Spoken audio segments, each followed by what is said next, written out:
Krishna Krishna Krishna Hari Hari Hari Rama Rama Rama Hari Hari Hare Krishna Krishna Krishna Hari Hari Hari Rama Rama Rama Hari Hari. So I hope everyone is doing good today. Somehow the Kindle app on my phone or my system is not working properly today. Nonetheless, we'll try to do something and make it work.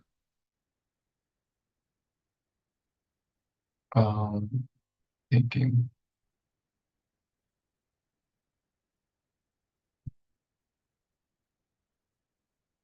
Okay, let's review what we have already covered. We have covered question 1, right? What was the question 1 in the 4 questions book? Yes, Vidhi? What is my purpose? What is my purpose, right?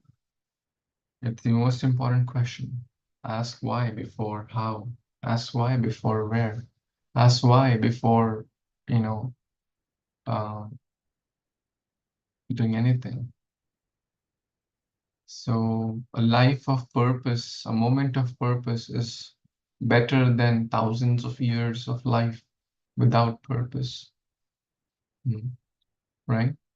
So we discussed that as well. Now, what to do? Why is this not working? How many of you have Kindle app? Anyone has Kindle app?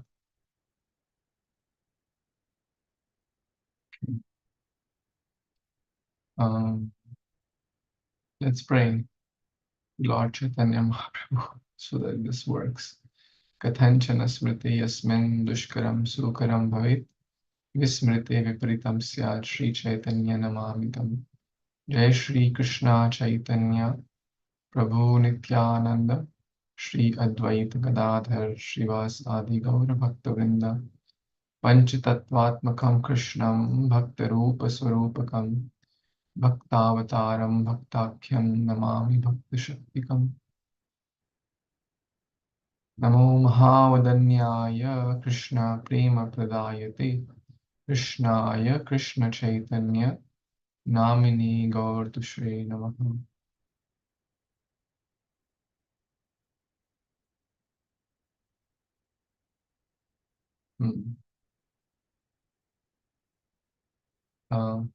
Manjali, can you please come here and help with the book? We'll read the physical book. How many of you have the book? How many of you want the book? If you want the book, Karina's grandfather, Ramaya Prabhu said he can help. Okay, so we'll just go with the physical book. Okay. I don't know. I don't have a reason why it's not working, but we can read from the book. So that means if you have the book, then only you'll be able to read. But let's get started. Chapter 2, the question 2 basically is, I'm reading from page number 56. Selfless service gives one a taste of natural satisfaction and happiness. So now we don't have the word, so we may have to pay a little bit more attention, right? But I think that would help. In the old days with the Gurukul, there were not much books and stuff, but people were absorbed in hearing. So try to pay attention a little bit more. Selfless service gives one a taste for natural happiness and satisfaction. Question 2. How may I be of service? Our second question, how may I be of service, is powerful because according to the Bhakti teachings, we are inherently service givers. Our fundamental nature is to contribute to a greater good. Factually, our Lives are meant for service. And when we embrace that idea, we feel happy. Srimad Bhagavatam 12.6 says that when we do unmotivated and uninterrupted service to our original conscious source, we feel satisfied. Unmotivated service means service for which we are not seeking any personal gain, not even recognition. Uninterrupted means that we continue our service despite obstacles. Paradoxically, serving without expecting recognition or reward is most rewarding. The first part was we feel so happy when we serve with two qualities. What are the two qualities? Unmotivated and uninterrupted. Ahetuki apratihata. And not even asking for thinking, oh, I'll get followers, I'll get money if I serve, I will get some pizza after the service, right? Or I will, get anything. People will say, Hari Bol, wow, such a great service. We should not expect all that, right? What is that service when we do without expectation is most rewarding. Okay. Yes, Vedi, you want to read this page? You have the book? Okay, Avni Avni has has. it, Okay, Prabhu. Avni can read. Yeah, I have the book right now. Um, Choose your path: enjoyment, renunciation, or dedication. Which is the right path for you? Before we explore this question,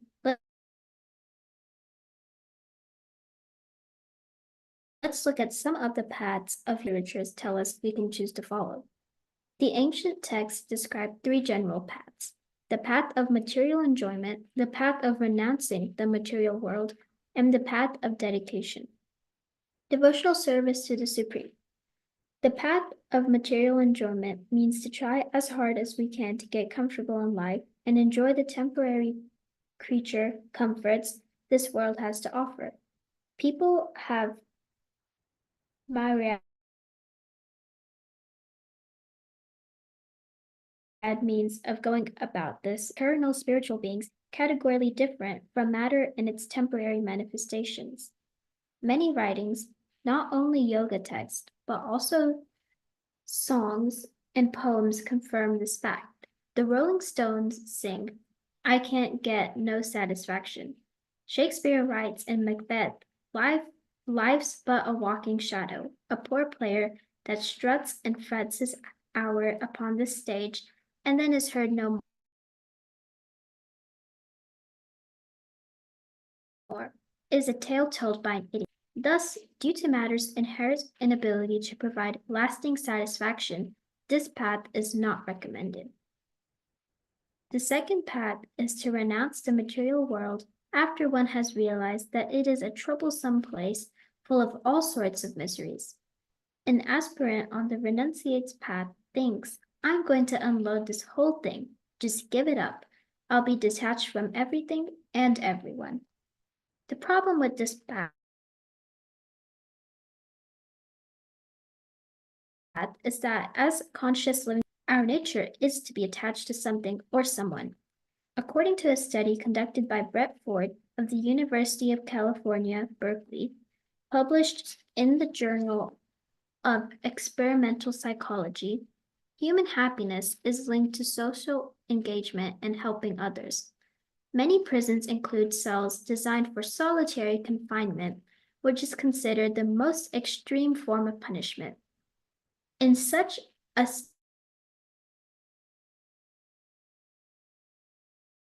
In such a cell, the United Nations has deemed that holding someone in this environment for 15 days or more is a form of torture. The Bhakti Yoga teachings therefore recommend that one associate with high-minded people. This will not only fulfill our need for social interaction, but will also give us an opportunity to develop noble qualities by their association.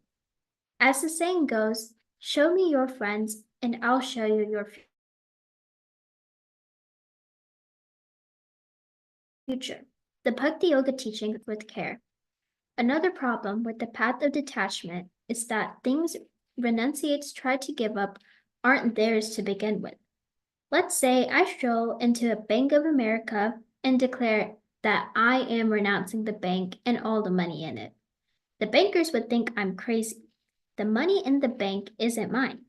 In a broader sense, none of the temporary things of this world are ours. They are all on loan and will eventually be repossessed. The third path, the middle path, is Bhakti Yoga, the path of dedication, devotional service.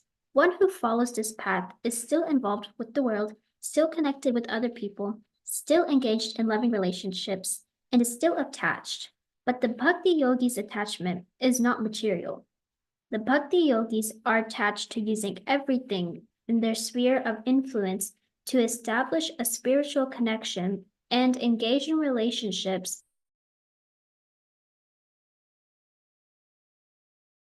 that have spiritual foundation and attachment. And that's why the Bhakti path is so powerful, because we are by nature active, loving, and attached. Bhakti Yoga, the path of dedication, helps us engage with the world in an enlightened way. As we move about the world, we can remain naturally balanced by dedicating our thoughts, words, and activities to the service of the Supreme Person. Hare Krishna. Thank you. Now it's working, which is good. Better late than never. Thank you, Avani, for reading this. So 3 paths, right? What are 3 paths? This picture explains this nicely. One is unrestricted enjoyment. Enjoyment, what it could mean, basically things which are pleasing to the senses. It may not be good for our consciousness. Like people go to casinos and, drinking alcohol or doing wrong habits, tamoguna, drugs, etc. They think they're enjoying. But is that real enjoyment? No, that's actually suffering. And it will take us to downward. What does downward here mean? This kind of unrestricted sense gratification takes us to hellish planets, right? Which was a verse from Bhagavad Gita, which tells that. Yes, Vedi? I don't remember the number, but I think it's like Urdhvam Gajanti Satvasta Madhye Tishtanti Rajasa Jaganya Gunavrittista Adho Gajanti Tamasa. It's like those who are in the mode of goodness will go to the higher planets. Those in the mode of passion kind of stay in these middle planets. And then those in the mode of ignorance go down into the hellish planets. Something like that. Oh, look at the Gucci bag there. Okay, so now and say, okay, we understand this enjoyment. Actually, one feels I'm enjoying, but actually one is degrading oneself. It's not good. Then renunciation, give up everything. Become a tyagi, vairag. Okay, leave everything, go to the forest. But that's also not healthy because we are pleasure-seeking beings. We are active beings. So what's the bhakti yogi path? Serve. Serve what Krishna has given us. This is called yukta vairagya, right? To use these things given by the Supreme Lord in the service. But to do that, very, very important, have good association, good friends. Any other thoughts here in this section? Okay, next. Sampada, you want to read this page? Sure, Prabhuji. Refining our service propensity. If you find yourself in a frustrating situation or feel like you're caught in a whirlpool of anxiety and don't know how to get out, try asking yourself, how may I be of service? How can I serve in this situation? You'll find clarity of mind, for the very question connects you to your Sanatan Dharma, your eternal nature. Sanatan means eternal, Dharma means our purpose, duty, or nature. Just as the Dharma of sugar is sweetness and the Dharma of water is liquidity, the Dharma of the soul, or Atma, is to serve. Every one of us is already engaged in the service of someone or something. As Bob Dylan sang, it may be the devil or it may be the Lord, but you're gonna have to serve somebody. There are lower forms of service, but they inhibit our progressive advancement in life. Many people, for instance, are servants of their senses. They live to eat or are enslaved by addiction to one substance or another, driven by the idea of attaining happiness through sensual enjoyment. Our mind and senses can impel us to act in various and often self-destructive ways. Rupa Goswami, after meeting Chaitanya, lamented, "For how long have I obeyed the bad masters that are my senses? They were always telling me what to do, and I have never questioned them.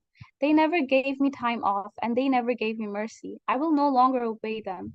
Now I ask only for service to Krishna." Chaitanya Charitamrita Madhya Leela 22.16 said. Paraphrased. Very well. Any thoughts in this section? Anyone? How many of you feel this? Do you feel that? We have served bad masters, our senses, right? You're all serving something. Like in US, we see there is a big culture of serving dogs, right? Or cats. So many people. I mean, we don't disrespect dogs or cats. We have also respect for them. But going to the extent, of like people go here um and they have no time for God. They have time for DOG, but not GOD, right? So whom are we serving? We're serving someone. It may be the devil or it may be the Lord. We have to decide. Where do we engage? Every moment is a choice. We have a choice. Like all of you made the choice to read. You could have watched a movie now, right? Who would have stopped you? But you made the choice. And that choice will lead to great results, right? If we serve our senses, we go to degraded consciousness. If we serve Krishna and devotees, we uplift. Selfless service. Yes, Vinita, Athar, you want to read? Very much. People selfless service. People who have various motives for serving, one of which may be the expectation of something in return. But sincere selfless service means that no one doesn't want anything for oneself. One is satisfied simply to serve, and such service to the Supreme done purely for the sake of the service itself without any expectation of recognition or reward frees one from the control of the senses and promotes spiritual progress. Selfless service gives one a taste of natural satisfaction and happiness. By giving, one grows. This principle came to life for me while I was living in a monastery. One morning, as a newly ordained monk, I was especially hungry.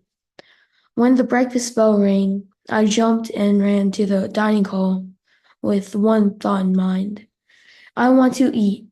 When I arrived, however, there was a snag. The monk, whose turn it was to serve breakfast that day, was absent, and it was my duty to fill in for him. I was so hungry, the last thing I wanted to do was delay my eating and serve food to others. But then I remembered my teacher's advice to serve selflessly. So rather than give in to my stomach's demand to eat as soon as I could, I decided to try being fully present while serving the others. As soon as I began, I felt better. My hunger was replaced with a higher sense of satisfaction, which made a lasting impression on me. Serving selflessly was not just a slogan, it was the key to my happiness. Selfless service stems from love. Such service directed toward Krishna or original divine source is Bhakti Yoga. Just as watering the root of a tree nourishes all its branches, devotional service ensures the welfare of all aspects of our lives. Such a selfless perspective also properly adjusts our relationships with material sources. Those enlivened by this bhakti-infused consciousness naturally live by the principle of yukta viragya, or feasible renunciation. They engage all their material resources in loving service to the Supreme, whereas trying to own and exploit material things for one's own pleasure breeds anxiety and disappointment. Applying this principle of loving renunciation yields everlasting happiness. Hare Krishna. Hare Krishna. How do we get everlasting happiness? Selfless service, right? That's the key word here, selfless service. Has anyone been through such situation? You really want to eat, you're really hungry, and then you get there and say, hey, can you help in the distribution?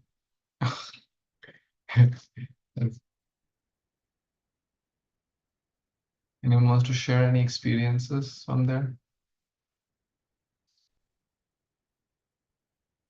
That's what Maharaj is quoting here, right? And we do. Yes, Vedi wants to share. Yeah.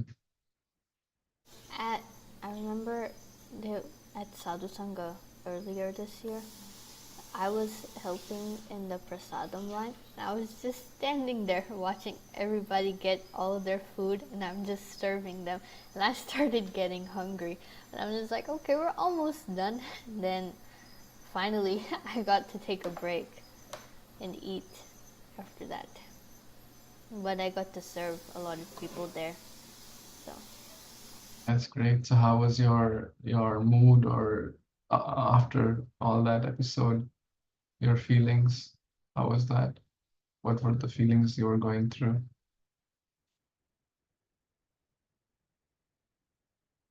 to be honest, I think I was happy I got to serve, and then happy that I could eat after. So kind of like that. Double happiness. Yeah. Yes, good. Okay. Road to dissatisfaction. Who is not read? Lakshya, you want to read? Of course, the road to dissatisfaction, right? Prabhu? Yes. To achieve happiness by taking oneself out of the center might at first seem counterintuitive. How can I be served? One might wonder. Why aren't more people serving me? My children aren't serving me well enough. My spouse isn't doing enough for me. My friends aren't doing enough for me. And the government isn't doing enough for me. Why don't they do more? Beware. Such false expectations guarantee disappointment. Another question that can lead one in the wrong direction is, how can I get more comfortable in life? Of course, we need a modicum of comfort, as Srila Prabhupada writes. To keep themselves fit, bhakti yogis must therefore place themselves in a normal condition of life. Srimad Bhagavatam 8.2.30 purport. But what constitutes a normal condition varies from person to person. We must have what we need to be comfortable enough to go on asking questions. But if we make comfort our priority, we are fated to live in frustration, as the material world is not designed to serve such a purpose. One cannot wrest lasting satisfaction from fleeting pleasures.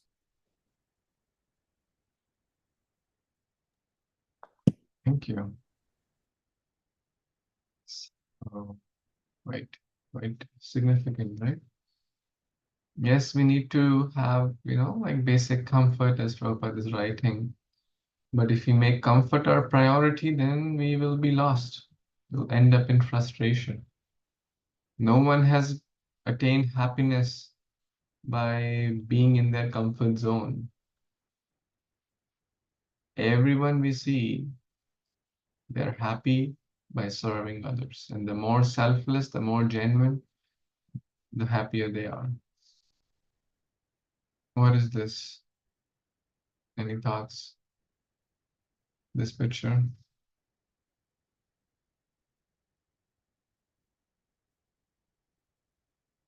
Any comments, reflections?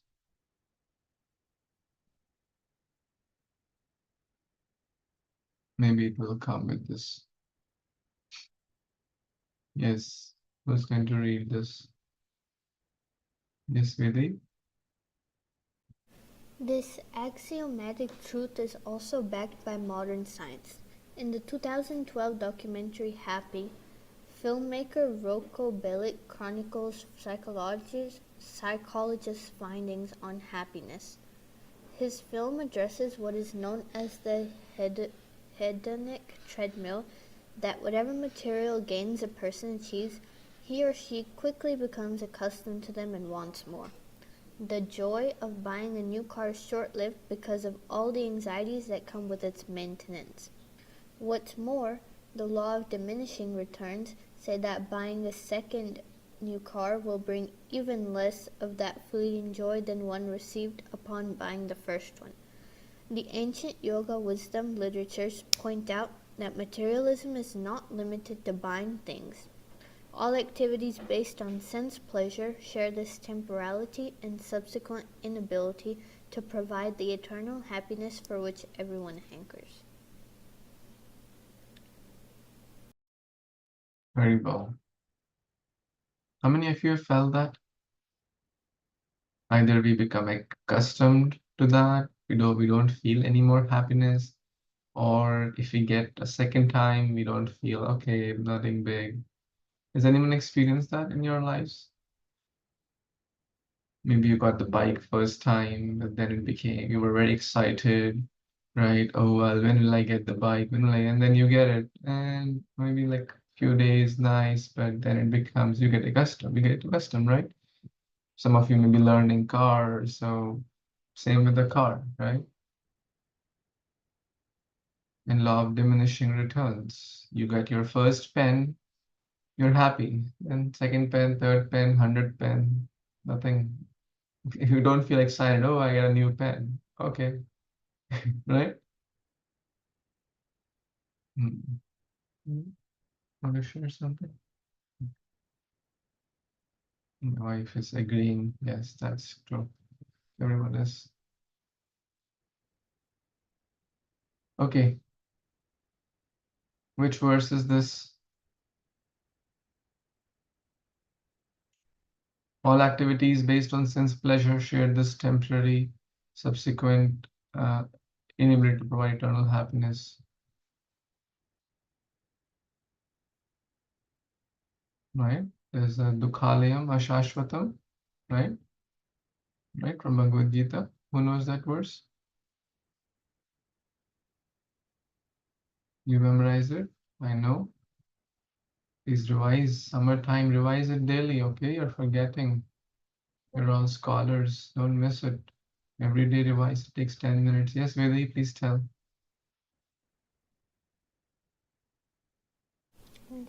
Abrahma Bhuvanaloka Punaravritino. No, wait. Abrahma Bhuvanaloka Punaravritino Arjuna Mamupetya Tukonteya Punarjanmana Vidyate. But I think is it the one after? This, Mamupetya Tukonteya Dukhalayam Shashvatam Napnuvanti Mahatmana Samsiddhim Paramangata. yes. Mamopitya Dukwantya has repeated this right. I think you combined that. It's good. It happens. Good. Right? Please revisit those verses at least every other day, if not every day. This is summertime. Try to memorize more verses. Like everyone should memorize 100 verses from Bhagavad Gita. Please do, huh? Most of you have already done. Okay, reversing dissatisfaction. Yes, Vinita, you want to read this? Reversing dissatisfaction. We can reverse our dissatisfaction by asking ourselves how we may be of service.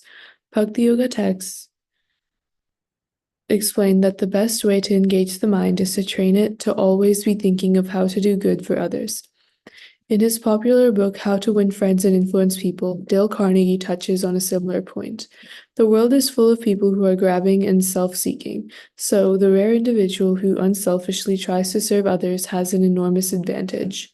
The service attitude gives us the advantage of removing ourselves from the center. When we serve, we relieve the pressure and frustration that results from living as though everything revolves around us. Ask yourself this question: how may I be of service? By asking this question, we rise above the false expectations that breed disappointment.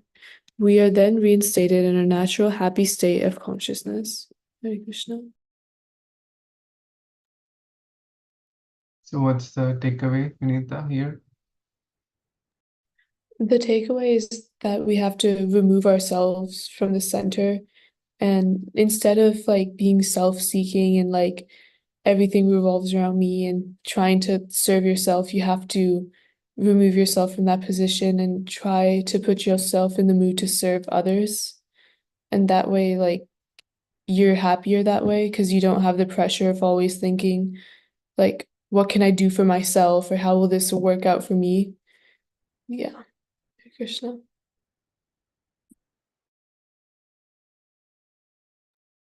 That was amazing. Which page are we on? Okay. Any other thoughts, comments? I know we had a little bit delay today, but we'll pause here and read Sanatana Goswami's question. So I will post, since my Kindle was having issues earlier, I couldn't post the assignment. But the assignment is, which we have already discussed, that is basically about like writing your purpose, your reflection, your priorities. Remember, we had like a journaling from the last one. So let's do that.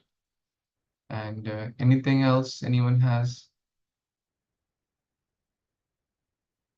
Okay, so thank you so much. We'll continue again after on Thursday. Hare Krishna. Have a wonderful day. Hari Bol. Thank you. Vanchakalpatarubhyascha kripasindubhyaivacha. Patitanam pavanebhyo Vaishnavibhyo. Hari Bol. Hare Krishna. Thank you, Prabhuji. Hare Krishna.